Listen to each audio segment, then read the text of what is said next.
بسم اللہ الرحمن الرحیم رب زدنی علما۔ إن الحمد لله نحمده ونستعينه ونستغفره ونعوذ بالله من شرور أنفسنا ومن سيئات أعمالنا. من يهده الله فلا مضل له ومن يضلل فلا هادي له. وأشهد أن لا إله إلا الله وحده لا شريك له وأشهد أن محمدا عبده ورسوله.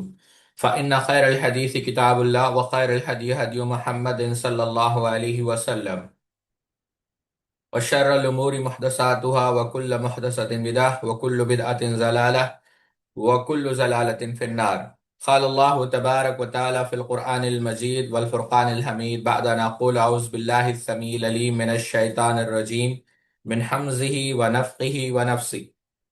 يا أيها الناس اتقوا ربكم الذي خلقكم من نفس واحدة وخلق منها زوجها وبث منهما رجالا كثيرا ونساء واتقوا الله الذي تساءلون به والأرحام إن الله كان عليكم رقيبا. يا أيها الذين آمنوا اتقوا الله حق تقاته ولا تموتن إلا وأنتم مسلمون. يا أيها الذين آمنوا اتقوا الله وقولوا قولا سديدا يصلح لكم أعمالكم ويغفر لكم ذنوبكم ومن يطع الله ورسوله فقد فاز فوزا عظيما. الحمد لله خالق الوجود من العدم الذي علم بالقلم علم الإنسان ما لم يعلم. والصلاة والسلام على سيد الأشرف الأنبياء المرسلين نبينا محمد وعلى آله وأصحابه أجمعين. رب اشرح لي صدري ويسر لي أمري واحلل عقدة من لساني يفقهوا قولي. سبحانك لا علم لنا إلا ما علمتنا إنك أنت العليم الحكيم. أما بعد، جیسا کہ آپ لوگوں کے علم میں یہ بات ہے کہ ہم ام المؤمنین عائشہ صدیقہ رضی اللہ تعالی عنہا کی سیرت پڑھیں گے، اور جس کتاب کا ہم نے انتخاب کیا ہے وہ بڑی ہی معروف کتاب ہے سیر اعلام النبلاء۔ یہ اصل میں امام ذہبی رحمہ اللہ کی تصنیف ہے، جس میں آپ نے تمام اہل علم حتیٰ کہ مبتدئین کا بھی اس میں ترجمہ یعنی ان کی سیرت نقل کی ہے، اور ان کے متعلق ان کے اقوال جو حکایات ہے وہ پورے امام ذہبی رحمۃ اللہ علیہ نے جمع کیے ہیں۔ یہاں پر ایک بات قابل ذکر ہے، وہ یہ کہ جس نسخے کا ہم نے انتخاب کیا ہے وہ 25 جلدوں والا ہے، جو شیخ شعیب الارناؤوط رحمۃ اللہ علیہ کی تحقیق سے چھپا ہے، جو بھی آپ اسکرین پر دیکھ رہے ہیں۔ دوسری بات یہ ہے کہ طلباء کو چاہیے اس کتاب کا مطالعہ وہ ضرور کریں۔ شیخ ارشاد الحق اثری حفظہ اللہ، انہوں نے ایک انٹرویو میں یہ بات کہی کہ جب پہلی دفعہ سیر اعلام النبلاء چھپی، وہ 23 جلدوں میں چھپی تھی، اور اس وقت سردیوں کی رات تھی، تو وہ رات رات بھر جاگ کر جو ہے ایک ایک جلد ایک رات میں جو ہے پڑھا کرتے تھے۔ حتیٰ کہ شیخ نے یہ بھی بتایا کہ عید پر بھی ظہر سے مغرب تک آپ نے ایک جلد مکمل پڑھی۔ تو یہ طلباء کو چاہیے اس کتاب کا مطالعہ بارہا کرے۔ یہی حال حافظ زبیر علی زاہد رحمہ اللہ کا تھا، خاص کر اس کتاب سے شیخ سلیمان الرحیلی ہے، اور اسی طریقے سے علامہ عبد الرؤف جھنڈا نگری رحمۃ اللہ علیہ۔ یہ تصنیف ہے امام ذہبی رحمۃ اللہ علیہ کی۔ امام ذہبی رحمہ اللہ کا ذکر اس کے لیے نشستیں چاہیے، لیکن آپ معروف علمی دنیا میں حافظ ہے، امام ہے، محدث ہے، مؤرخ ہے، یعنی کوئی شخص آج کے دور میں اگر حدیث پڑھنا چاہے تو وہ محتاج ہے امام ذہبی رحمہ اللہ کی کتابوں کا۔ اللہ رب العزت نے آپ کی کتابوں کو اتنی مقبولیت سے جو ہے نوازا۔ 673 ہجری میں آپ کی ولادت ہوئی، اور آپ نے علم سیکھنے کے لیے بلاد اسلام کے ہر علمی شہر کو جو ہے وہاں پر آپ نے سفر کیا، چاہے وہ دمشق ہو، اسکندریہ ہو، الیگزینڈریا، حلب ہو، حمص ہو، طرابلوس ہو، مصر ہو، نابلوس ہو، مکہ ہو، مدینہ ہو۔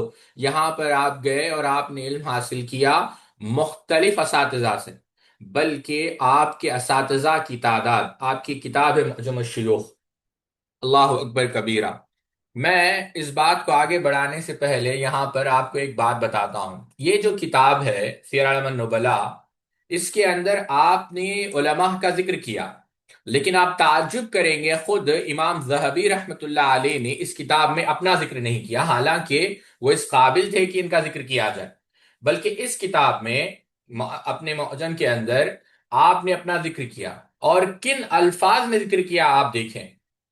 آپ نے بے حد تواضع اور انکساری اختیار کرتے ہوئے، میں ترجمہ آپ کے سامنے رکھ رہا ہوں، آپ نے کہا کہ ذہبی جو مصنف ہے، یعنی محمد بن احمد بن عثمان، جو حدیث کی قرات کرتا ہے اور اس کو لکھنے والا ہے، یعنی اس کتاب کو لکھنے والا ہے، اس کی پیدائش 673 ہجری کی ہے، اور اس کے بعد انہوں نے لکھا اس نے بہت سی تالیف لکھ رکھی ہے جس کے متعلق کہا جاتا ہے کہ یہ مفید ہے، اور لوگوں کی ایک جماعت اس کی فضیلت بیان کرتی ہے اور اس کی تعریف کرتی ہے، جبکہ اس کے علم کی حقیقت اللہ جانتا ہے، اللہ ہی سے مدد مانگتے ہیں ہم، اور اصل قوت اللہ ہی کے پاس ہے۔ اس کے بعد، یعنی یہ لکھنے کے بعد، امام ذہبی رحمہ اللہ کی تقوی اور پرہیزگاری آپ دیکھیں، کہتے ہیں اگر اسے، یعنی خود اپنی طرف اشارہ کرتے ہوئے، اس کا ایمان ہی سلامت رہ گیا تو ہے یہی تو اصل کامیابی۔ یعنی سبحان اللہ، بس اتنا ذکر کیا اپنے متعلق امام ذہبی رحمہ اللہ نے۔ تو بات یہ عرض کر رہا تھا، امام ذہبی رحمہ اللہ کے اساتذہ کا ذکر ہو رہا تھا، تو آپ نے اپنے 1040 اساتذہ کا ذکر کیا ہے، جو 2 جلدوں میں یہ کتاب شائع بھی ہوئی ہے۔ اس میں بعض جو معروف ہے، امام عمر ہے، احمد بن ہبت اللہ ہے، یوسف بن احمد ہے، بہت سارے اساتذہ ہیں جو معروف ہے۔ آپ کے جو تلامذہ ہے، جو آپ کے سٹوڈنٹس ہیں، اس میں بھی بہت سارے ہیں۔ امام ذہبی رحمہ اللہ کے ایک معروف شاگرد ہے محمد ابن علی الحسینی، یہ وہی شاگرد ہیں جنہوں نے آپ کی ایک اور کتاب تذکرۃ الحفاظ جو ابھی مطبوع ہے، اس کو جو ہے حاشیہ قلم بند کیا اسی شاگرد نے۔ امام ابن کثیر رحمۃ اللہ علیہ، جن کی تفسیر ہم بارہا پڑھتے ہیں، وہ امام ذہبی رحمہ اللہ کے شاگرد ہیں۔ تو یہ امام سبکی رحمۃ اللہ علیہ، یہ امام ذہبی رحمہ اللہ کے شاگرد ہیں، اور آپ کے متعلق علماء نے، بس ایک مثال میں آپ کو دیتا ہوں، امام سبکی رحمۃ اللہ علیہ کہتے ہیں، تاج الدین سبکی، کہ ہمارے جو استاد ہیں امام ذہبی رحمۃ اللہ علیہ ایک صاحب بصیرت شخصیت ہے، اور ان کی مثال دینا بھی ناممکن ہے، چاہے وہ علمی مشکلات ہو، موجودات ہو، منقولات ہو، جرح و تعدیل ہو، ان تمام علوم و فنون پر اللہ رب العزت نے آپ کو امامت کا درجہ دیا۔ بلکہ کہتے ہیں اسماء اور رجال کا معاملہ تو گویا ایسا تھا کہ پوری ملت، یعنی اللہ کے رسول صلی اللہ علیہ وسلم سے لے کر 7ویں صدی تک، یعنی یہ پوری امت آپ کے سامنے ایک میدان میں کھڑی ہے، اور آپ ہر ایک کو دیکھ کر ان کے حالات بتا دیتے، یہ آپ کا علم تھا۔ امام صفدی رحمت اللہ علیہ نے بھی یہی بات کہی کہ سبحان اللہ، اللہ رب العزت نے آپ کو تمام علوم و فنون کے اندر مہارت دی۔ اور رہی بات تصنیفات کی، تو بہت ساری تصنیفات جو ہے آپ کی ہے، مستقل آپ اس کو دیکھ سکتے ہیں، آپ انٹرنیٹ پر جائیں، مجھے اور جو ہے آ، بتانے کی کوئی یعنی بہت سارے تصانیف ہیں، آپ انٹرنیٹ پر جائیں گے تو آپ کو بہت ساری باتیں اس پہ مل جائے گی۔ تو یہ مختصر امام ذہبی رحمت اللہ علیہ کا تعارف تھا۔ اب آتے ہیں کتاب پر۔ امام ذہبی رحمہ اللہ کا جو ترجمہ ہے وہ ہے عائشہ بنت الصدیق ابی بکر التمیمہ ام المؤمنین۔ اب یہاں پر یہ نام تو بارہ ہم نے سنا ہے کہ عائشہ، لیکن اس نام کا معنی کیا ہے، مطلب کیا ہے، مفہوم کیا ہے، یہ بھی آج ہم دیکھیں۔ آپ مختار الصحاح اٹھا کر دیکھ لیں یا القاموس اٹھا کر دیکھ لیں، عائشہ عربی میں جو ہے، جو فعل ہے عاشا، یعنی جینے کے معنوں میں، یعنی عیش کہتے ہیں زندگی کو۔ آشاہ، آشاہ اللہ عیشت راضیہ، یعنی اللہ رب العزت نے اسے توفیق دی، یعنی اس کو اچھی زندگی جینے کی۔ تو رجل عائش کا معنی یہ ہے کہ آدمی اچھی حالت میں ہے، تو عائشہ جو ہے آپ سمجھ رہے ہیں، یعنی اس معنوں میں عربی لغت کے اندر استعمال ہوتا ہے۔ اب آگے بڑھے آپ، کہتے ہیں امام ذہبی رحمۃ اللہ علیہ، بنت الامام امام الصدیق الاکبر خلیفۃ رسول اللہ صلی اللہ علیہ وسلم ابی بکر عبداللہ ابن ابی قحافہ عثمان بن عامر بن عمرو بن کعب بن سعد بن تیم بن مرہ بن کعب بن لویل قریشیہ التمیم المکیۃ النبوی، ام المؤمنین زوجۃ النبی، افقہ النساء الامتی علی الاطلاق۔ پہلی چیز، اچھا ایک اور چیز، وہ امہا ہی ام رومانہ بنت عامر بن اویمر بن عبد الشمس بن عطا بن حزینۃ کنانیت۔ یہاں پر تین چیزیں امام ذہبی رحمہ اللہ نے کہی۔ پہلے کہ یہ سیدنا ابوبکر صدیق رضی اللہ تعالی عنہ کی بیٹی ہے۔ سیدنا ابوبکر صدیق رضی اللہ تعالی عنہ نے چار خواتین سے شادی کی۔ ایک تو ہے قتیلہ بنت عبد العزہ بن اسد بن جابر۔ اب ان کے اسلام میں مورخین کا اختلاف ہے کہ کیا انہوں نے اسلام قبول کیا یا نہیں کیا۔ تو ان سے سیدنا ابوبکر رضی اللہ تعالی عنہ کو ایک بیٹا ہوا جن کا نام تھا عبداللہ، اور دوسرے تھے جو معروف صحابیہ ہے اسما، جو سیدنا زبیر رضی اللہ تعالی عنہ کی زوجہ اور عبداللہ بن زبیر رضی اللہ عنہ کی والدہ تھی۔ ٹھیک ہے، دور جاہلیت میں ہی سیدنا ابوبکر صدیق رضی اللہ تعالی عنہ کو طلاق دے دیا تھا۔ ٹھیک ہے، اب دوسری جو بیوی ہے یہ ام المؤمنین سیدہ عائشہ کی والدہ ام رومان۔ اب یہ کون ہے ساتھی؟ ام رومان، یہ ہمارا موضوع ہے۔ ام رومان ان کا جو اصل نام تھا وہ نام تھا زینب، زینب بنت عامر ابن ویمر ابن عبد الشمس ابن عتاب الفراسیہ الکنانیہ۔ ام رومن جو ہے ان کی جو ہے کنیت تھی، اور انہوں نے اسلام قبول کیا۔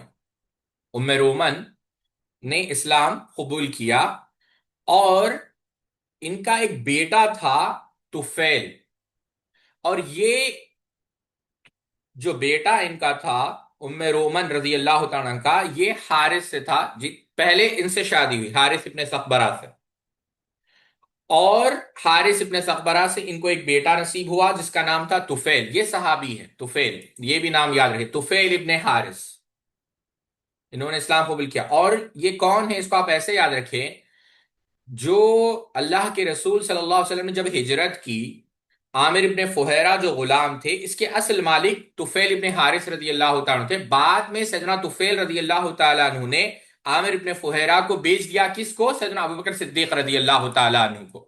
تو سیدنا طفیل جو ہے اصل میں بھائی ہے کس کے؟ سیدہ عائشہ رضی اللہ تعالیٰ عنہا کے۔ اور ام رومن رضی اللہ تعالی عنہا نے اسلام قبول بھی کیا، اور بعد میں آپ نے ہجرت بھی کی۔ اور اگر آپ دیکھیں گے بعض روایتوں میں یہاں تک آتا ہے کہ جب ام رومن رضی اللہ تعالی عنہا کا انتقال ہوا تو اللہ کے رسول صلی اللہ علیہ وسلم نے آپ کے لیے دعا کی، آپ کے لیے مغفرت کی دعا کی، بلکہ آپ کے لیے تعریفی کلمات بھی کہے کہ یہ ایک ایسی خاتون ہے جس نے اللہ کے راستے میں بہت ساری مشکلات کو جھیلا، جیسا کہ ابن حجر اسقلانی نے الاصابہ فی تمییز الصحابہ کے اندر نقل کیا۔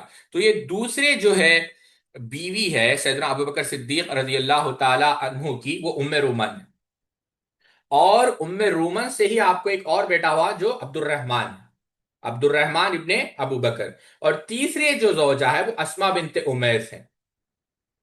ٹھیک ہے، اور اسما بنت امیس یہ کون ہیں؟ ان کو یاد رکھیں آپ، یہ پہلے ہجرت کرنے والی خوش نصیب خواتین میں سے ہے۔ پہلے شوہر کون تھے؟ سیدنا جعفر بن ابی طالب، جن کے ساتھ آپ نے حبشہ کی طرف ہجرت کی، اور 7 ہجری میں آپ مدینہ تشریف لائے، اور جاتے جنگ مطاع میں سیدنا جعفر رضی اللہ تعالیٰ عنہ شہید ہوئے، اور پھر سیدنا ابو بکر نے آپ سے نکاح کیا، اور انہی سے آپ کو ایک بیٹا ہوا محمد بن ابی بکر۔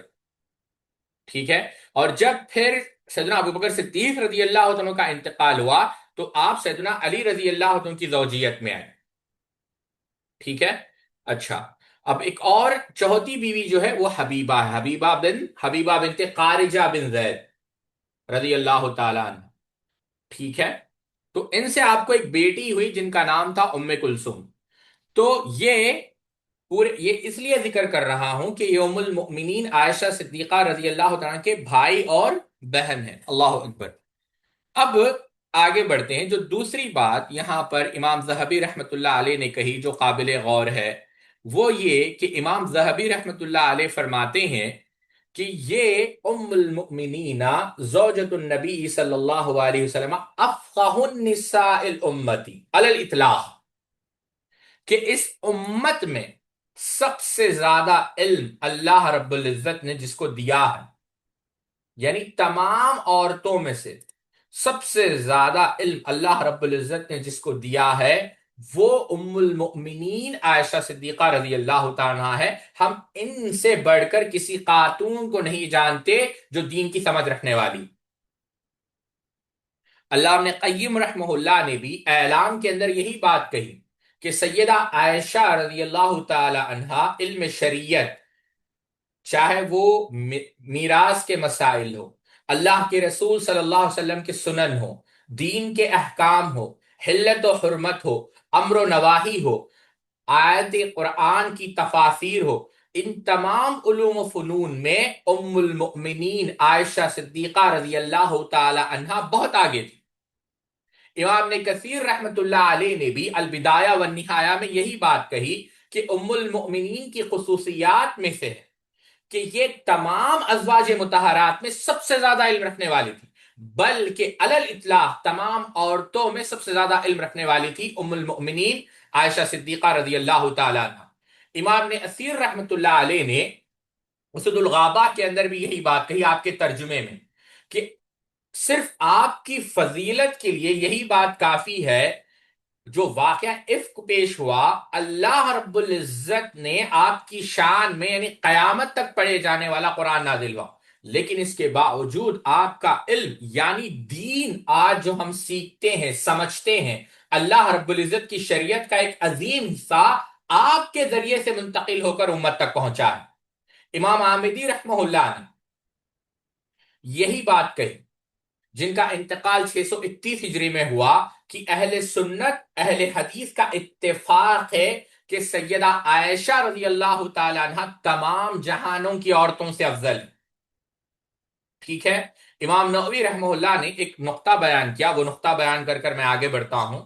آپ امام مسلم رحمہ اللہ کی صحیح کی شرح اٹھا کر دیکھیں، وفیہ فضیلت عائشہ رضی اللہ عنہ ورجحانه على جميع ازواجه الموجودات ذلك الوقت وكن تسع احداهن عائشة رضي الله تعالى عنها، وهذا لا خلاف فيه بين العلماء وانما اختلفوا في عائشة وخديجة رضي الله عنهما، کہ یہ جو معروف حدیث ہے کہ ای الناس احب الیک قال عائشہ، کہ سب سے زیادہ محبوب کون ہے، تو امام نووی رحمہ اللہ لکھتے ہیں کہ یاد رکھیں کہ جب یہ حدیث پہ وارد ہوئی تو اللہ کے رسول صلی اللہ علیہ وسلم کی 9 بیویاں تھیں، تو علماء کا اس میں کوئی اختلاف نہیں کہ آپ سب سے افضل ہے۔ اختلاف اس بات میں ہے کہ سیدہ خدیجہ اور سیدہ عائشہ ان کے درمیان افضل کون ہے۔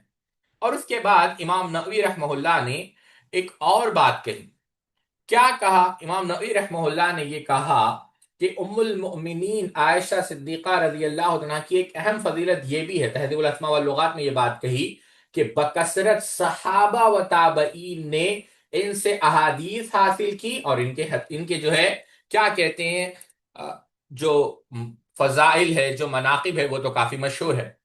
شیخ الاسلام علامہ تیمیہ رحمۃ اللہ علیہ نے ایک بات کہی، میں اس میں جانے سے پہلے بس ایک کتاب کا حوالہ آپ کو دیتا چلوں، اور اس کتاب کا حوالہ اس لیے دے رہا ہوں کیونکہ شیخ الاسلام علامہ تیمیہ رحمۃ اللہ علیہ نے بہت سی مفید باتیں اور بہت سی نادر باتیں ام المؤمنین عائشہ صدیقہ رضی اللہ تعالی عنہا کے متعلق کہی، اور اس کو ایک عالم دین نے ایک کتاب کے اندر جمع کر لیا، اور کتاب کا نام انہوں نے یہ رکھا کہ شیخ الاسلام ابن تیمیہ رحمۃ اللہ علیہ کا جو کلام ہے، جو آپ نے کس کے متعلق کہا؟ ام المؤمنین عائشہ صدیقہ رضی اللہ تعالی عنہ کے متعلق، اس کلام کو آپ نے جمع کیا۔ تو آپ کلام شیخ الاسلام تیمیہ آپ مارے جو ام المؤمنین عائشہ صدیقہ رضی اللہ تعالی عنہ کے متعلق ہے، 104 صفحات میں، بڑی مختصر کتاب ہے۔ محمد شیخ محمد نے جو مکتبہ ابن تیمیہ سے چھپا ہے، کتاب کا نام ہے ام المؤمنین عائشہ رضی اللہ عنہ شیخ الاسلام ابن تیمیہ، تو یہ آپ ضرور پڑھیں، اس میں بہت ساری باتیں آپ کو ملے گی، 104 صفحات پر ہے۔ شیخ الاسلام ابن تیمیہ رحمۃ اللہ علیہ اس میں انہوں نے جمع کیا ہے، کہتے ہیں ایک مقام میں کہ اہل السنت عندهم ان اہل بدر كلهم في الجنہ وكذلك امہات المؤمنین عائشہ وغیرها، اہل سنت کے نزدیک سب اہل بدر اور اسی طرح سیدہ عائشہ رضی اللہ عنہ سمیت تمام امہات المؤمنین جنتی ہے۔ ٹھیک ہے، تو بہرحال بات دوسری طرف نہ جائے، عرض یہ کر رہا تھا کہ اس امت میں سب سے زیادہ علم رکھنے والے وہ کون ہے؟ سیدہ عائشہ صدیقہ رضی اللہ تعالی عنہا۔ یہی بات امام ذہبی رحمہ اللہ نے کہی، کیا کہا؟ اس کو یاد رکھ لیں، ام المؤمنین زوجۃ النبی صلی اللہ علیہ وسلم افقہ النساء الامت الاطلاق۔ اب یہاں پر آگے بڑھے آپ، حاجر بعائشة ابواها وتزوجها نبی اللہ قبل مہاجره بعد وفاة صدیقة خدیجة بنت خویلد وذلك قبل الحجرة ببضعة عشر شهرا وقيل بعامين، ودخل بها في الشوال سنة اثنتين منصرفه عليه الصلاة والسلام من غزوة بدر وهي ابنة 9۔ اب یہاں پر جس چیز کا ذکر ہو رہا ہے وہ ام المؤمنین عائشہ صدیقہ رضی اللہ تعالیٰ کا نکاح کا، کہ آپ کا جو نکاح ہوا 6 سال میں اور 9 سال، یہ جو ذکر کیا یا ہے امام ذہبی رحمہ اللہ نے۔ یہاں پر بس ایک بات رکھ کر میں آگے بڑھتا ہوں، بہت سارے لوگوں نے اس چیز کا انکار کرنے کی کوشش کی ہے، کیونکہ آج یہ ہمارا موضوع نہیں، لیکن ہم اس کو صحیح تسلیم کرتے ہیں اور تفصیل کے ساتھ اس موضوع کو ہم اگلی نشست میں لیں گے کہ ام المؤمنین عائشہ صدیقہ رضی اللہ تعالیٰ کی عمر نکاح کے وقت اور اس پر جو اعتراضات ہوتے ہیں اس کا جائزہ، ابھی ہم اس کو چھوڑتے ہیں۔ اس کے بعد اگر آپ دیکھیں 4 صفحات تک امام ذہبی رحمہ اللہ نے صرف ان لوگوں کا ذکر کیا جن سے آپ نے روایتیں نقل کی اور آپ سے جن لوگوں نے روایتیں نقل کی، فروت عنہ علما کثیرا طیبا مبارکا فیہ وعن ابیہا وعن عمرہ وفاطمہ وسعد وحمزة ابن عمرو والاسلمی وجدامة بنت وحب حدث عنها ابراہیم بن یزید النقی مرسلا وابراہیم بن یزید التیمی وكذلك واسحاق بن طلحة واسحاق بن عمر والاسود بن یزید وایمن المکی وسمامہ بن حزن وجبیر بن نفیر وجمع ابن عمیر۔ اگلے صفحے پہ جائیں، یہ پورے نامے جو ہے، اگلے صفحے پہ جائیں، اگلے صفحے پہ جائیں، یہاں پر رک جائیں۔ اب یہاں تک اگر آپ دیکھیں گے نامے نقل کیے ہیں امام ذہبی رحمۃ اللہ علیہ نے، اسماء کو نقل کیا ہے جن سے ام المؤمنین عائشہ صدیقہ رضی اللہ روایت کیا، جیسا کہ ام المؤمنین عائشہ صدیقہ رضی اللہ تعالی عنہا نے روایتیں نقل کی کن سے؟ خود سیدنا ابو بکر سے، سیدنا عمر سے، سیدہ فاطمہ سے، سیدنا سعد سے، ان سے روایتیں نقل کی۔ اور بعد میں آپ دیکھیں بہت سارے نام نقل کی، اسماء نقل کی امام ذہبی رحمہ اللہ نے۔ اور ایک بات تعجب کریں گے آپ، وہ نام نقل کرنے کے بعد بھی وَطَائِفَةٌ سِوَا هَؤُلَاءِ کہتے ہیں کہ اور بھی بہت سارے نام ہیں، اور بھی بہت سارے لوگ ہیں، جماعت ہے جنہوں نے ام المؤمنین عائشہ صدیقہ رضی اللہ تعالی عنہا سے روایتیں نقل کی ہیں۔ یہاں پر 1 منٹ ہم وقفہ لیتے ہیں۔ جب ہم کوئی بھی شخص جب یہ دیکھے کہ ام المؤمنین عائشہ صدیقہ رضی اللہ تعالی عنہا سے اتنے لوگ روایت کر رہے ہیں تو ہمیں کیا سبق لینا چاہیے ساتھیوں؟ یہ میرا موضوع ہے اور میں کوشش کروں گا کہ آدھے گھنٹے کے اندر اس کو سمیٹنے کی کوشش کروں۔ اللہ تعالیٰ جو ہے ہم سب کو حق بات بیان کرنے کی اور حق بات سمجھنے کی توفیق عطا فرمائے۔ آپ صحیح بخاری کو سامنے رکھیں، امام بخاری رحمۃ اللہ علیہ نے کتاب العلم کے اندر ایک روایت نقل کی ہے، ایک باب امام بخاری رحمہ اللہ نے باب باندھا ہے کتاب العلم کے اندر، 35واں باب، باب حل یجعل للنساء یوم واحدۃ فی العلم، کیا کوئی دن مقرر کرنا چاہیے عورتوں کے لیے، خواتین کے لیے، تاکہ ان کو کیا سکھایا جائے؟ دین سکھایا جائے۔ اور اس کے اندر آپ نے امام بخاری رحمہ اللہ نے ایک روایت نقل کی ہے، حدثنا آدم قال حدثنا شعبة قال حدثني ابن الأصبحاني قال سمعت أبا صالح ذكوان يحدث عن أبي سعيد الخدري قالت النساء للنبي صلى الله عليه وسلم غلبنا عليك الرجال فاجعل لنا يؤمن من نفسك فوعدهن يؤمل لقيهن فيه۔ بعض خواتین نے اللہ کے رسول صلی اللہ علیہ وسلم سے گزارش کی، اور وہ گزارش کیا کی کہ اے اللہ کے رسول صلی اللہ علیہ وسلم، آپ کے تعلق سے مرد ہم پر غالب آ گئے ہیں، یعنی وہ تو دین سیکھ رہے ہیں، شریعت سیکھ رہے ہیں، اور ہم پیچھے ہو گئے، اسی لیے آپ اپنی طرف سے ہمارے لیے کوئی دن خاص فرما دیجئے۔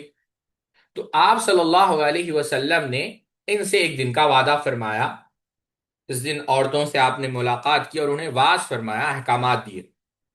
بہرحال یہاں پر ایک بات جو طلبہ کو یاد رکھنی چاہیے، آپ غور کریں ساتھیو، امام بخاری رحمۃ اللہ علیہ نے ابو سعید خدری رضی اللہ عنہ کی حدیث کو دو اسانید کے ساتھ ذکر کی ہے۔ پہلی سند عالی ہے جس میں امام بخاری رحمہ اللہ امام شعبہ تک پہنچ رہے ہیں دو واسطوں سے، اور دوسری سند نازل ہے جس میں امام شعبہ رحمہ اللہ تک یعنی دو واسطوں تک پہنچ رہے ہیں، ایک میں صرف ایک واسطہ ہے، دوسری میں دو واسطے ہیں۔ تو یہ کیوں ہے؟ یہ ایک فائدہ آپ یاد رکھیں۔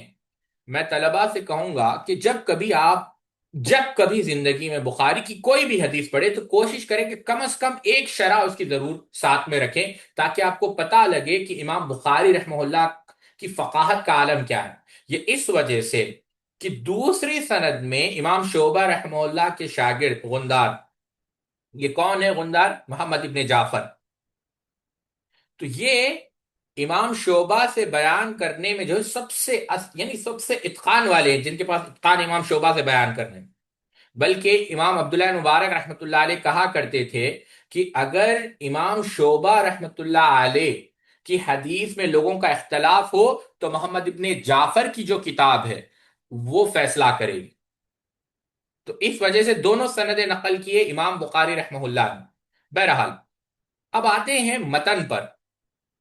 عورتوں نے قائد ظاہر کی، اب اس سے کیا پتا چلتا ہے کہ خواتین کے اندر بھی جذبہ ہے اللہ کے رسول صلی اللہ علیہ وسلم سے علم حاصل کرنے کا۔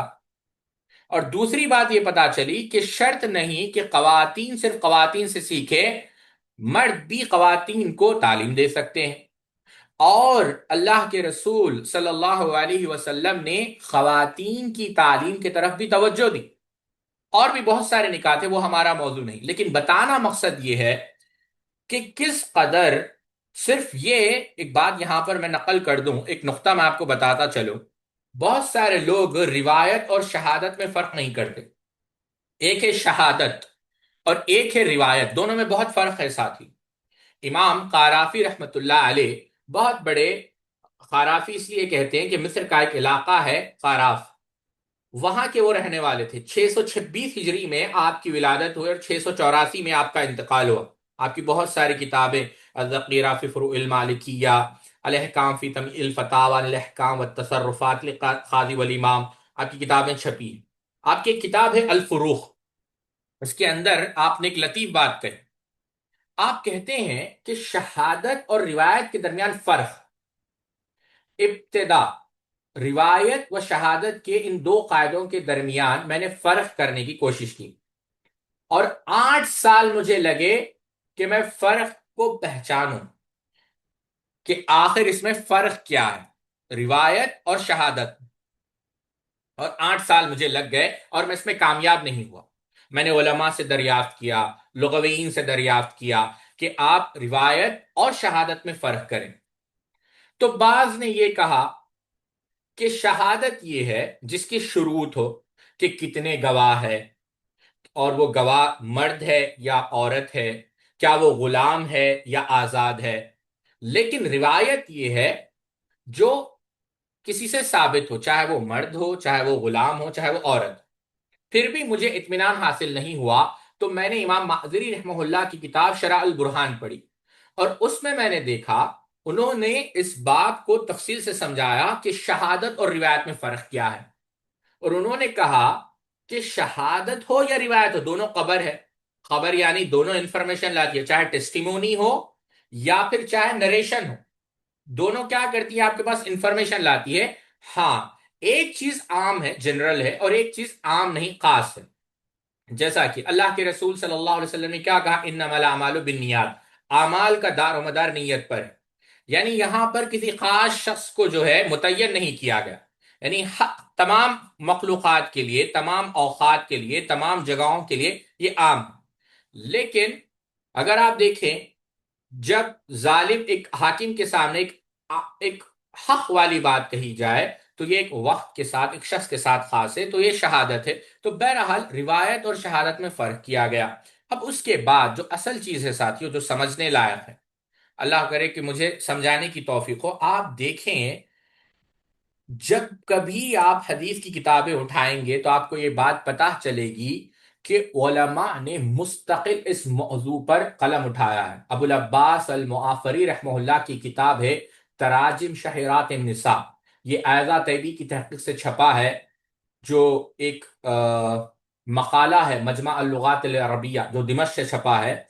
اس کے اندر آپ نے ان تمام خواتین کا ذکر کیا ہے جو مختلف علوم و فنون کے اندر مہارت رکھتی تھی. بلکہ امام ذہبی نے خود سیر اعلام النبلاء کے اندر یہ بات لکھی ہے کہ حالت یہ تھی مسلمان لڑکیوں کی کہ جب ان کا نکاح ہوتا تو نکاح والے دن بھی ان کے ایک ہاتھ میں امام مزنی رحمہ اللہ کی کتاب مختصر المزنی ہوتی.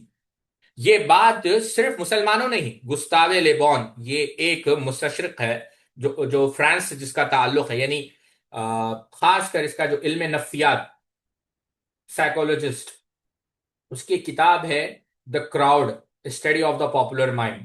تو اس نے دنیا بھر سفر کیا، اور اس کے اندر بھی اس کے جو یہ بات میں نقل کر رہا ہوں، اس کی کتاب دا سیولائزیشن آف دا عرب سے، اس کے اندر یہ لکھا ہے کہ اللہ رب العزت نے جو شوق دیا ہے ان لوگوں کو، کن کو؟ خاص کر مسلمان لڑکیوں کو اس دور میں، یعنی وہ اس دور کی بات کر رہا تھا، وہ غیر معمولی جذبہ تھا علم کے لیے. اللہ رب العزت نے اتنی توفیق دی تھی ان کو، اور اتنی محبت تھی ان کو علم سے، یہ بات ایک غیر مسلم نے بھی اس کا اعتراف کیا. اور آپ دیکھیں، یہ صرف اگر آپ صرف خیر القرون کو اٹھا لیں، میں صرف ایک مثال دیتا ہوں، آپ وہ معروف واقعے کو اٹھا لیں کہ عبداللہ ابن مسعود رضی اللہ تعالی عنہ نے ایک دفعہ تقریر کی، اور آپ نے یہ کہا کہ اللہ کے رسول صلی اللہ علیہ وسلم نے لعنت بھیجی کن لوگوں پر؟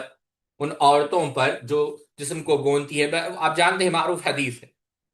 تو جو بنو اسد کی ایک خاتون تھی جس کا نام تھا ام یعقوب، اس نے کیا کہا کہ آپ نے کہا ایسی بات ہے، ہم نے سنا کہ بلغنی انکا قلتو کیت وکیت، قال ومالی لا ألأن من لعن رسول الله صلى الله عليه وسلم وهو في كتاب الله. قالت إني لا أقرأ ما بين لوحيه فما وجدته. قال إن كنت قرآتي فقد وجدته، أما قرآتي وما أتاكم الرسول فخذوه وما نهاكم عنه فانتهوا.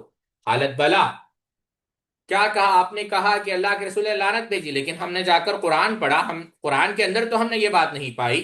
تو کیا آپ نے آیت نہیں پڑھی کہ جو اللہ کے رسول دے اس کو لے لو، جس سے منع کر دے اس سے منع ہو جاؤ؟ تو سبحان اللہ، یعنی یہ جذبہ تھا خواتین کا خیر القرون میں. بات سمجھانے کے لیے آپ اندازہ کریں، صحابہ میں بہت بڑی علمی شخصیت ہے سیدنا علی بن ابی طالب رضی اللہ تعالیٰ عنہ کی. سیدنا علی بن ابی طالب رضی اللہ تعالیٰ عنہ روایت نقل کرتے ہیں سیدہ میمونہ بنت سعد سے، جو اللہ کے رسول صلی اللہ علیہ وسلم کی خادمہ تھی. آپ دیکھیں، سیدنا علی جیسی علمی شخصیت روایت نقل کر رہے ہیں سیدہ میمونہ سے. کیوں سیدنا میمونہ سے روایت نقل کر رہے ہیں؟ یہ کوئی معمولی بات نہیں. امام ظہوری رحمت اللہ علیہ، جو اس امت کے بہت بڑے امام ہے، انہوں نے روایت نقل کی کس سے؟ امرہ بنت عبد الرحمن سے. انہوں نے روایت نقل کی کس سے؟ نزبہ سے، جو میمونہ رضی اللہ عنہ جو اللہ کے رسول کی بیوی ہے، ان کی جو ہے غلام تھی، لونڈی تھی. آپ نے روایت نقل کی فاطمہ القضائیہ سے، ہند بنت الحارث سے، عبداللہ دسیہ سے. آپ کتابیں اٹھا کر دیکھ لیں، صرف امام مسلم کی المنفردات اٹھا کر دیکھیں، آپ کو مل جائے گا. مالک ابن انس رحمت اللہ علیہ، دوسرے امام دار الحجرہ، آپ نے روایت نقل کی.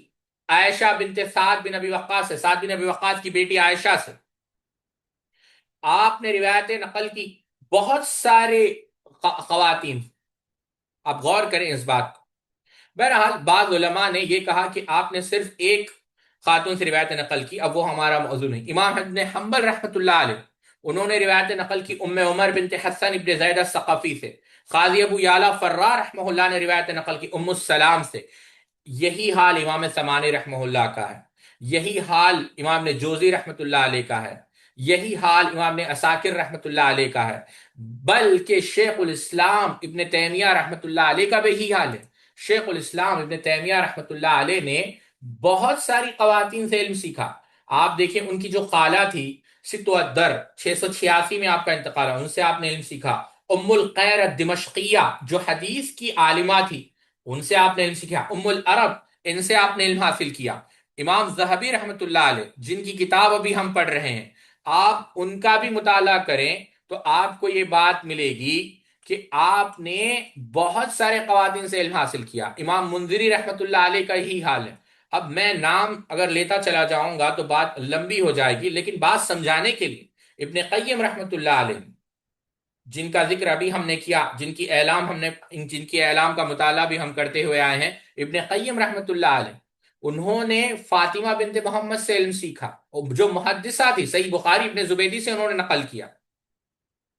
تو یہ شیخ الاسلام حافظ ابن حجر اسقلانی رحمۃ اللہ علیہ ان کے جو شاگرد ہے امام سقاوی رحمۃ اللہ علیہ انہوں نے کہا کہ جن خواتین سے آپ نے علم سیکھا اس کی تعداد اچھی خاصی تعداد ہے.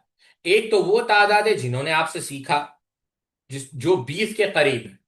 ایک تو وہ ہے جن کو آپ نے اجازت دی جو 33 کے قریب ہے. ایک تو وہ ہے جنہوں نے آپ سے حفظ کیا، وہ تقریباً جو ہے وہ بھی ان کی تعداد اچھی ہے. اور خود شیخ الاسلام ابن حجر نے کئی سارے جو ہے خواتین سے علم سیکھا. بلکہ امام ذہبی رحمۃ اللہ علیہ نے میزان الاعتدال فی نقد الرجال اس کے اندر ایک لطیف بات کہی ہے، ساتھ اس کو لکھ کر جائیں آپ. انہوں نے کہا ہے کہ میں نے کسی خاتون کو جو رواج ہے حدیث کے جس میں مرد بھی شامل ہے عورت بھی شامل، میں کسی خاتون کو نہیں جانتا جو کبھی جس کے اوپر جھوٹ کی تہمت لگائی گئی ہو. اللہ اکبر، یہ مقام ہے خواتین کا علم رجال میں. میں کسی راوی حدیث کو جو خاتون نہیں جانتا جس پر جھوٹ کی تہمت لگی یا جس کو ترک کر دیا گیا ہو جھوٹ کی وجہ سے.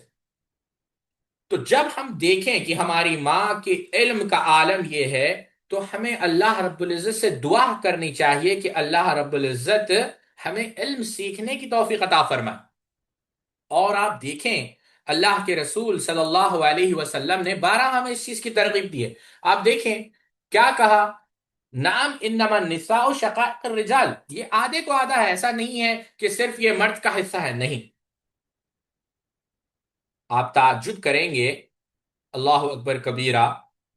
میں صرف ایک بات آپ کو نقل کرتا چلوں، صرف ایک بات میں آپ کو بتاتا ہوں. امام حاکم رحمت اللہ علیہ نے ان کی کتاب آپ اٹھا کر دیکھیں، امام عبداللہ ابی حاکم، انہوں نے کہا کہ 1/4 شریعت، غور کریں میرے الفاظ کو، ہو سکے تو اس کو لکھ لیں.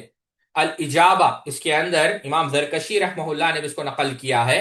1/4 1/4 25% کہہ لیں آپ، شریعت جو ہے اس کے حامل یا اس کو نقل کرنے والے ام المؤمنین عائشہ صدیقہ رضی اللہ تعالیٰ عنہ. یہ مقام ہے ام المؤمنین کا ہر میدان میں.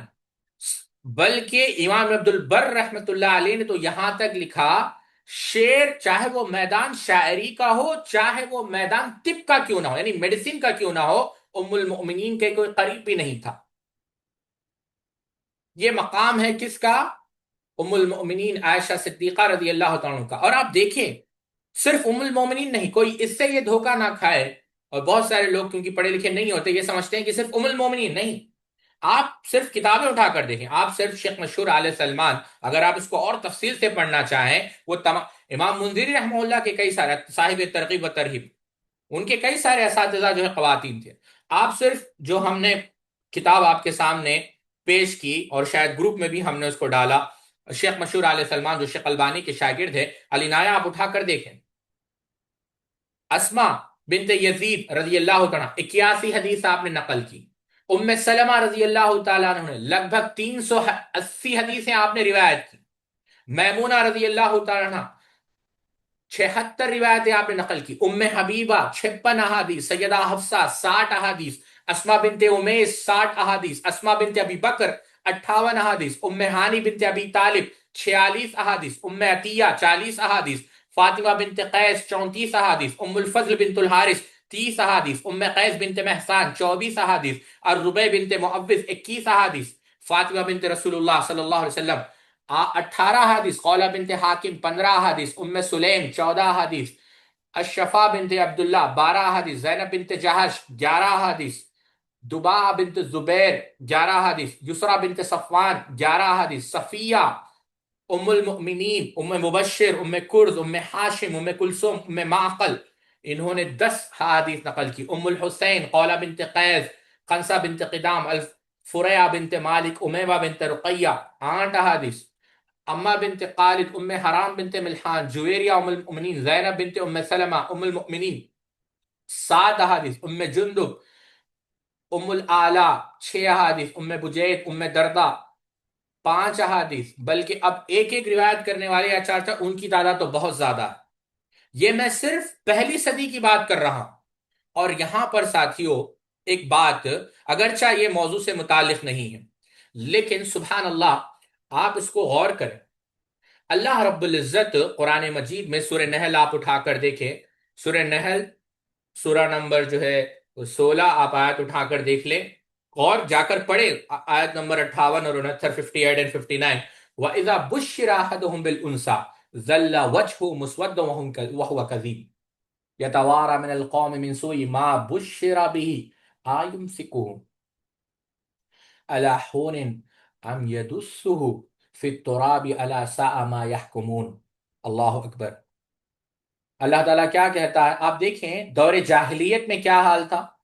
وَإِذَا بُشِّرَ أَحَدُهُم بِالْأُنثَىٰ، جب ان کو خبر دی جائے کہ جو دنیا میں آنے والی ہے وہ ایک لڑکی ہے، وہ ایک خاتون ہے، بچی ہے، ظل وجہہ، ان کا چہرہ جو ہے کالا پڑ جاتا ہے، غمگین ہو جاتے ہیں، وہ کظیم، اور لوگوں سے اپنے آپ کو چھپاتے ہیں اور یہ سوچتے ہیں کہ میں ذلت برداشت کر لوں. آیمسکہ علی ہون ام یدسہ فی التراب، یا اس کو دفن کر دو. غور کریں آپ. اللہ اکبر. عبداللہ ابن عباس رضی اللہ تعالیٰ زاد المسیر میں لکھتے ہیں کہ دور جاہلیت میں، عبداللہ ابن جوزی نے زاد المسیر میں لکھا ہے اس آیت کی تفسیر میں عبداللہ ابن عباس کا قول کہ دور جاہلیت میں جب خاتون حمل سے ہوتی تو اس وقت ایک گڑھا کھودا جاتا. جب حمل یعنی جب ولادت کا وقت قریب ہوتا اور اسے وہاں لے کر جایا جاتا. اگر پیدا ہونے والا لڑکا ہوتا تو کوئی مسئلہ نہیں، لیکن لڑکی ہوتی تو اسی گڑھے میں اس کو پھینک دیا جاتا. یہ عبداللہ ابن عباس رضی اللہ عنہ نے دور جاہلیت کے حالات نقل کیے ہیں کہ یہ عالم تھا. قتادہ رحمت اللہ علیہ کہتے ہیں کہ جب اس کی تفسیر میں کہتے ہیں کہ دور جاہلیت میں یہ تھا کہ اتنے ذلیل وقار تھے کہ کتے کو تو وہ کھانا کھلاتے تھے لیکن اپنی بیٹی کو وہ ترک کر دیتے تھے. امام سدی رحمہ اللہ نے تفسیر میں لکھا ہے کہ زندہ جو ہے ان کو دفنا دیتے تھے. بِأَيِّ ذَنبٍ قُتِلَتْ. اور یہاں پر ایک بات میں کہنا چاہتا ہوں، کوئی یہ نہ سمجھے کہ اسی دور میں تھا. آپ صرف دا گارڈین بہت مشہور جو ہے نیوز پیپر ہے لندن کا، آپ اس میں جائیں، ابھی بھی انٹرنیٹ پر ہے، وہ جا کر دیکھیں. انڈیاز مسنگ گرلز آپ ٹائپ کر دیکھیں. بہت سارے ایسے آپ کو واقعات ملیں گے جو قابل ذکر نہیں، انسان کے رونگٹے کھڑے ہو جاتے ہیں.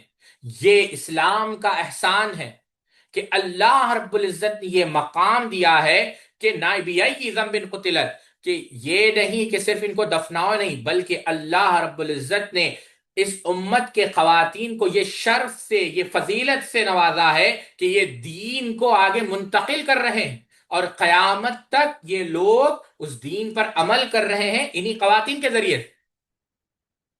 اب آپ دیکھیں صرف ایک شخصیت کو ہم پڑھ رہے ہیں جن سے 1/4 شریعت مروی ہے، 1/4. آپ دیکھیں اس سے بڑی فضیلت کیا ہو سکتی ہے کہ اسلام کے اندر عورت کا، خاتون کا یہ مقام ہے. امیر المؤمنین سیدنا عمر ابن خطاب رضی اللہ تعالی عنہ یہی بات کہا کرتے تھے کہ شریعت آنے کے بعد، اسلام آنے کے بعد اللہ رب العزت نے، اور جو ہمارا جو سلوک تھا وہ مکمل بدل گیا، کیونکہ اللہ رب العزت نے ان کو حقوق دیے جو ہم پہلے نہیں دیا کرتے تھے۔ اور آپ جاتے رہیے آگے جاتے رہیے، یہ تو صرف پہلی صدی کی بات ہے۔ آپ امرہ بنت عبد الرحمن کو اٹھا کر دیکھ لیں، بلکہ یہاں پر میں آپ کو ایک اور ناحیے سے بات سمجھاتا ہوں۔ دیکھیں آپ، بہت سارے لوگ یہ سمجھتے ہیں کہ علم، اگر شوہر عالم ہو تو وہ گھر والوں کو جو ہے علم سکھائے گا، لیکن تاریخ میں بہت سارے ایسے آپ کو واقعات ملیں گے جہاں پر خواتین نے اپنے شوہر کو تعلیم دی۔ میں آپ کو 3 4 مثالیں دیتا ہوں اس ناحیے سے بھی بات کو سمجھانے کے لیے کہ خواتین کس قدر ذہین تھی اور کس قدر وہ دین کو پھیلانے میں آگے تھی۔ فاطمہ بنت مضر، یہ زبیر ابن عوام جو اللہ کے رسول صلی اللہ علیہ وسلم کے پیارے بھائی ہے، ان کی جو پوتی تھی فاطمہ، تابعات میں سے تھی، بہت بڑی عالمہ تھی، فقیہہ تھی۔ ان کا جو نکاح ہوا وہ ہشام ابن عروہ ابن زبیر سے، یہ بھی بہت بڑے عالم تھے۔ اب یوں سمجھے آپ، تائرے چچیرے بھائی تھے، لیکن ہشام رحمت اللہ علیہ نے سیدہ اسما سے کوئی روایت نقل کی، کیونکہ وہاں سے علم نہیں لیا، کس سے؟ اسما بنت ابو بکر سے۔ اور فاطمہ، یہ جو منذر کی بیٹی ہے، انہوں نے روایت نقل کی اسما سے۔ تو آپ نے وہ پورے روایتیں جو ہے بیان کی کسے؟ ہشام ابن عروہ ابن زبیر کو۔ اور آپ غور کریں یہاں پر، اللہ اکبر، انسان سوچیں کہ علم کی فضیلت کیا ہے۔ آپ صحیح بخاری اٹھائے ساتھی، صحیح بخاری کے اندر آپ کو بہت سارے مقامات ایسے ملیں گے جہاں پر ہشام ابن عروہ ابن زبیر کہتے ہیں، میں کوئی قصہ کہانی نہیں سنا رہا ہوں آپ کو، آپ صحیح بخاری اٹھا کر دیکھیں، کہتے ہیں ہشام ابن عروہ ابن زبیر، میں روایت کرتا ہوں اپنی بیوی فاطمہ سے، اور وہ روایت کرتی ہے اپنی دادی اسما بنت ابو بکر سے۔ اللہ اکبر کبیرہ! آپ کو یہ بات غور کریں، سند کیسی ہے؟ ہشام ابن عروہ کہتے ہیں کہ میں روایت کرتا ہوں اپنی بیوی فاطمہ بنت منذر سے، اور وہ روایت کرتی ہے اسما بنت ابو بکر سے۔ یہ صحیح بخاری میں ہے، مسلم میں ہے، نسائی میں ہے، ابن ماجہ میں ہے۔ سعید بن مسیب کو آپ لے لیں، جو سیدنا ابو ہریرہ رضی اللہ تعالی عنہ کے داماد ہے، اور انہوں نے کیا کہا سیدنا ابو ہریرہ کی بیٹی نے کہ آپ بیٹھیں، ہم آپ کو جو علم سکھاتے ہیں۔ فاطمہ بنت محمد ابن احمد کو آپ لے لیں، فقیہہ ہے، حنفی فقہ کے بہت بڑی ماہر ہے، اور بدائع الصنائع جو ہے، جو شرح ہے علامہ کسانی کی، تحفۃ الفقہا کی جو شرح ہے، وہ مہر تھا آپ کا، فاطمہ بنت محمد ابن احمد کا۔ آپ نے کیا کہا؟ غور کریں آپ، فاطمہ جو ہے فتوے دیا کرتی تھی، اور انہی کے رسم الخط، انہی کی ہینڈ رائٹنگ میں فتوے لکھے جاتے تھے۔ جب آپ کا نکاح ہوا صاحب بدائع الصنائع علامہ کسانی سے، ابن عدین کہتے ہیں کہ جب ان کے شوہر غلطیاں کرتے تھے تو وہ جو ہے ان غلطیوں کی تصحیح کرتی تھی، کیونکہ یہ ان کے جو والد تھے وہ بہت بڑے عالم دین تھے، اور نہ ہی غلطی کی تصحیح کرتی تھی۔ شوہر کون ہے؟ کسانی ہے، اور والد کون ہے؟ محمد ہے، جو تحفۃ الفقہا کے مصنف ہے۔ اور جب یہ عالم غلطی کرتے تو وہ وہاں پر تصحیح بھی کرتی اور وجہ بھی بتاتی کہ آپ سے یہاں پر خطا ہوئی ہے، اور اس کے اندر راجع رائے یہ ہے اور مرجو یہ ہے، اور آپ کا یہ جو قیاس ہے یہ باطل ہے۔ یہ علم تھا۔ جمال الدین علی ابن ابی الفوارس الحمدانی، یہ بہت بڑے یمن کے عالم دین ہیں، اور یہ مرجیہ سے بہت مناظرے کرتے تھے۔ ایک دفعہ مناظرے میں سورہ اعراف کی آیت، وہ قصہ طویل ہے، میں اختصار کے ساتھ آپ کو نقل کرتا ہوں، وہاں پر وہ پھنس گئے۔ جب وہ پھنس گئے، مرجیہ سے مناظرہ ہو رہا ہے، تو اپنی بیوی کے پاس وہ پہنچے اور پریشان تھے، سو نہیں پا رہے، تو بیوی نے پوچھا مریم بنت جشن کیا ہوا؟ انہوں نے کہا کہ ایسا سا مناظرہ ہوا ہے، سورہ اعراف کی آیت ہے، ہم جو ہے وہاں پر پھنس گئے۔ تو آپ نے جو ہے سمجھایا کہ آیت کا یہ مفہوم ہے، آپ جا کر مناظرہ جیتے، اور وہ گئے مناظرہ جیت کر آئے۔ سبحان اللہ! یہ چل رہا، میں آپ کو چند سال پہلے کی بات، یا 1 صدی پہلے آپ چلے جائیں، آمد الغفور، یہ اسحاق دہلوی رحمہ اللہ کی بیٹی ہے۔ آپ امام حسنی رحمہ اللہ نے نزہۃ الخواطر کے اندر لکھا ہے کہ جب آپ کے شوہر کو مشکل ہوتی کسی مسئلے میں، تو آپ جو ہے آپ کے شوہر آپ سے جو ہے مشورہ کرتے اور پوچھتے کہ اس حدیث کا صحیح شرح کیا ہے، اس الفاظ کا صحیح معنی کیا ہے۔ احمد الغفور عبدالحی لکھنوی نے نزہۃ القواتر میں، انڈیا کے، تو بتانا مقصد یہ ہے ساتھیو، اگر آپ تابعین میں جائیں گے تو بہت سارے آپ کو ایسے خواتین ملیں گے، بلکہ آپ جانتے ہیں جو ایک کتاب ہے اور بڑی معروف کتاب ہے ڈاکٹر اکرم ندوی کی، اس کے اندر انہوں نے آپ کی کتاب ہے الوفا باسماء النساء موسوعہ تراجم علم النساء فی الحدیث الشریف، یہ کتاب لگ بھگ چھپی ہے 43 ویلیومز، اس کے بعض جلدیں ہمارے پاس ہے، پورے نہیں ہیں۔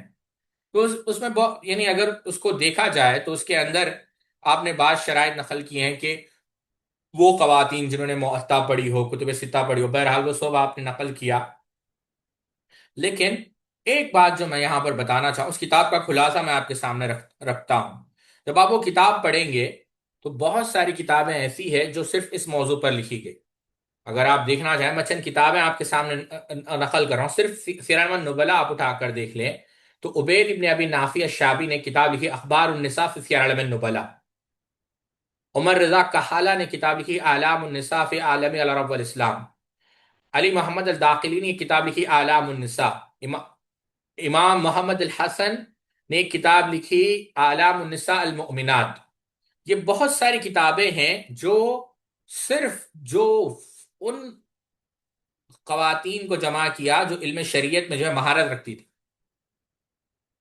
آپ 14 سے یعنی آپ 15 صدیوں تک جو ہے اس کو جمع کیا گیا، لیکن 43 ویلیومز کی ضرورت نہیں تھی۔ اگر اس میں بہت ساری چیزوں کو نکال دیا جائے تو 5 سے 6 جلدیں تو بنے گی، جس میں صرف ان لوگوں کا ذکر ہے جو شریعت کے اندر اور خواتین، اس کو یاد رکھیں آپ۔ اور یہ بارہا اس لیے دہرا رہا ہوں کہ جو خواتین، اس بات، جو خواتین کو علم دینے والا رب جو کل موجود تھا وہ آج بھی موجود ہے، اللہ لا الہ الا هو القیوم۔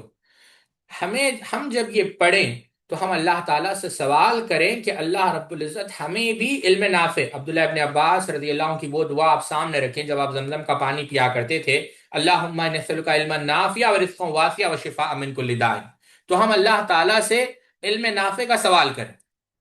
تو یہ ام المؤمنین عائشہ، یہ کون ہے یہ روات؟ یہ وہی روات ہے جو کس سے، جو ان لوگوں نے کس کو انسپریشن مانا؟ ام المومنین عائشہ صدیقہ رضی اللہ تعالیٰ عنہ۔